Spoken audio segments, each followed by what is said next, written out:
ಇಲ್ಲಿದ್ದ ರಾಕ್ಷಸನನ್ನು ಶಿವನ್ ಕೈಯಲ್ಲೂ ಸಾಯಿಸೋಕಾಗ್ಲಿಲ್ಲ, ವಿಷ್ಣುವಿನ ಕೈಯಲ್ಲೂ ಸಾಯಿಸೋಕಾಗ್ಲಿಲ್ಲ. ಹಾಗಾದ್ರೆ ರಾಕ್ಷಸನ ಸಂಹಾರ ಮಾಡಿದ್ಯಾರು? ಈ ದೇವರಿಗೆ ಹರಿಹರೇಶ್ವರ ಅಂತ ಯಾಕೆ ಕರೀತಾರೆ ಗೊತ್ತಾ? ಸುಮಾರು ವರ್ಷಗಳ ಐತಿಹಾಸಿಕ ಇತಿಹಾಸವನ್ನ ಹೊತ್ತ ನಮ್ಮ ಊರಿನ ಬ್ಯೂಟಿಫುಲ್ ದೇವಸ್ಥಾನ ಅಂದ್ರೆ ಇದೆ. ಇಲ್ಲಿನ ವಿಶೇಷತೆ ಏನು ಅಂದ್ರೆ ಇಲ್ಲಿ ಪೂಜೆ ಮಾಡೋ ದೇವರು ಶಿವನೂ ಅಲ್ಲ, ವಿಷ್ಣುನೂ ಅಲ್ಲ, ಇಬ್ಬರು ಸೇರಿ ಒಂದೇ ರೂಪವನ್ನ ಪಡೆದಿರೋ ಹರಿ ಮತ್ತು ಹರ. ಹೌದು, ಭಾರತದಲ್ಲೇ ತುಂಬಾ ಅಪರೂಪವಾದ ಹರಿಹರರ ಮೂರ್ತಿಗಳಲ್ಲಿ ಒಂದು ಈ ದೇವಸ್ಥಾನದಲ್ಲಿ ಇದೆ. ಅದೇ ನಮ್ಮ ಊರಿನ ಹರಿಹರೇಶ್ವರ ದೇವಸ್ಥಾನ.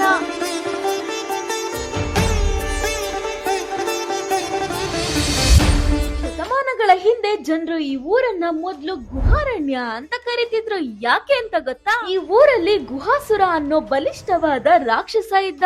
ಆತ ತಪಸ್ಸನ್ನ ಮಾಡಿ ಬ್ರಹ್ಮನನ್ನ ಸಂತೋಷ ಪಡಿಸಿ ಬ್ರಹ್ಮನಿಂದ ಒಂದು ವರವನ್ನ ಪಡಿತಾನೆ. ತನಗೆ ಯಾವ ದೇವತೆಗಳಿಂದಲೂ, ಋಷಿ ಮುನಿಗಳಿಂದಲೂ ಅಥವಾ ಮನುಷ್ಯರಿಂದಲೂ, ಆ ಶಿವನಿಂದನೂ ಅಥವಾ ವಿಷ್ಣುವಿನಿಂದನೂ ಸಾವು ಬರ್ಬಾರ್ದು ಅನ್ನೋ ಹಾಗೆ ವರವನ್ನ ಪಡಿತಾನೆ. ನಂತರ ನಮ್ಮ ಹರಿಹರದ ಸುತ್ತಮುತ್ತ ಇರೋ ಉಚ್ಚಂಗಿ ದುರ್ಗ, ಗೋವಿನಹಾಳು, ಮುದುನೂರು, ಐರಾಣಿ ಸೇರಿದಂತೆ ಇನ್ನು ಸುಮಾರು ಪ್ರದೇಶಗಳನ್ನ ತನ್ನ ನಿಯಂತ್ರಣದಲ್ಲಿ ಇಟ್ಕೊಂತಾನೆ. ಇರೋಬರೋ ಎಲ್ಲ ಋಷಿ ಮುನಿಗಳಿಗೆ, ಮನುಷ್ಯರಿಗೆ, ದೇವತೆಗಳಿಗೆ ಎಲ್ಲರಿಗೂ ಕಾಟವನ್ನ ಕೊಡ್ತಿರ್ತಾನೆ. ಆದ್ರೆ ಆ ರಾಕ್ಷಸನನ್ನ ಸಾಯಿಸೋಕೆ ಯಾರಿಂದನೂ ಸಾಧ್ಯ ಆಗ್ಲಿಲ್ಲ. ಆಗ ದೇವತೆಗಳು ಶಿವ ಮತ್ತು ವಿಷ್ಣುವಿನ ಬಳಿ ಸಹಾಯವನ್ನ ಕೇಳಿದಾಗ ಆ ಗುಹಾಸುರನನ್ನ ಸಾಯಿಸೋಕೆ ಶಿವ ಅಥವಾ ವಿಷ್ಣುವಿನ ಕೈಯಲ್ಲಿ ಸಾಧ್ಯ ಆಗಲ್ಲ ಅಂತ ಇಬ್ರು ಸೇರಿ ಒಂದೇ ರೂಪವನ್ನ ತಾಳಿದ್ರು. ಆ ಅವತಾರವೇ ಹರಿ ಮತ್ತು ಹರರ ಅವತಾರ. ನಂತರ ಈ ಹರಿಹರರು ಭೂಮಿಗೆ ಇಳಿದು ಗುಹಾಸುರನ ಸಂಹಾರವನ್ನ ಮಾಡಿದ್ರು ಅಂತ ಇಲ್ಲಿನ ಶಾಸನಗಳು ಹಾಗೆ ಪುರಾಣಗಳು ಹೇಳ್ತವೆ. ನೀವ್ ನೋಡಿ, ಈ ಮೂರ್ತಿಯ ಬಲಭಾಗದಲ್ಲಿ ಜಟಾಧರ ತ್ರಿಶೂಲವನ್ನ ಹಿಡಿದಂತ ಶಿವನನ್ನ ನೋಡಬಹುದು. ಹಾಗೆ ಎಡಭಾಗದಲ್ಲಿ ಜಗತ್ತಿನ ಧರ್ಮವನ್ನ ರಕ್ಷಿಸೋಕೆ ದಶಾವತಾರವನ್ನ ತಾಳಿದ ಶಂಖಚಕ್ರವನ್ನ ಹಿಡಿದಂತ ವಿಷ್ಣುವಿನ ರೂಪವನ್ನ ನೋಡಬಹುದು. ಈ ದೇವಸ್ಥಾನವನ್ನ ಕ್ರಿಸ್ತಶಕ 1223 ಮತ್ತೆ 24ರ ಅವಧಿಯಲ್ಲಿ ಕಟ್ಟಿಸಿದ್ದು. ಹೊಯ್ಸಳರ ರಾಜನಾದ ವೀರ ನರಸಿಂಹ ಸ್ವಾಮಿಯ ಸೇನಾಧಿಪತಿ ಹಾಗೆ ಮಂತ್ರಿಯಾಗಿದ್ದ ಪೋಳಾಲ್ವ ಈ ದೇವಸ್ಥಾನವನ್ನ ಕಟ್ಟಿಸ್ತಾನೆ. ನಂತರ ಕ್ರಿಸ್ತಶಕ 1282ರಲ್ಲಿ ರಾಜ ನರಸಿಂಹ ಸ್ವಾಮಿಯ ತೃತೀಯ ಸೇನಾಧಿಪತಿ ಸೋಮ ಅನ್ನೋ ವ್ಯಕ್ತಿ ಈ ಹೆಚ್ಚುವರಿ ನಿರ್ಮಾಣಗಳನ್ನ ಮಾಡಿದ.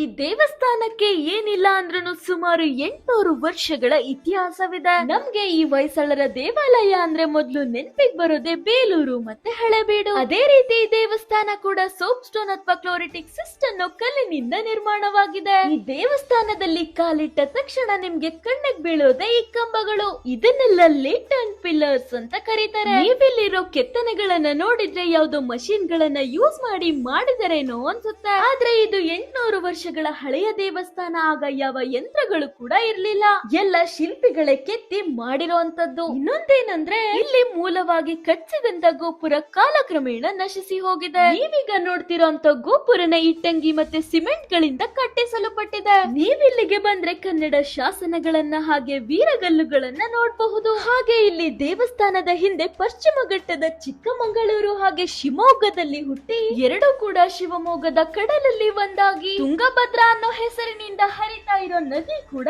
ಇದೆ. ಈ ನದಿನ ಆ ಕಾಲದಲ್ಲಿ ಪಂಪಾ ನದಿ ಅಂತ ಕೂಡ ಕರೀತಿದ್ರು. ವಿಷ್ಣು ತನ್ನ ವರಹನ ರೂಪದಲ್ಲಿ ಭೂಮಿಯನ್ನ ನೀರಿನಿಂದ ಮೇಲೆತ್ತಿದಾಗ ಈ ನದಿ ಸೃಷ್ಟಿಯಾಗಿದ್ದು ಅಂತ ಹೇಳ್ತಾರೆ.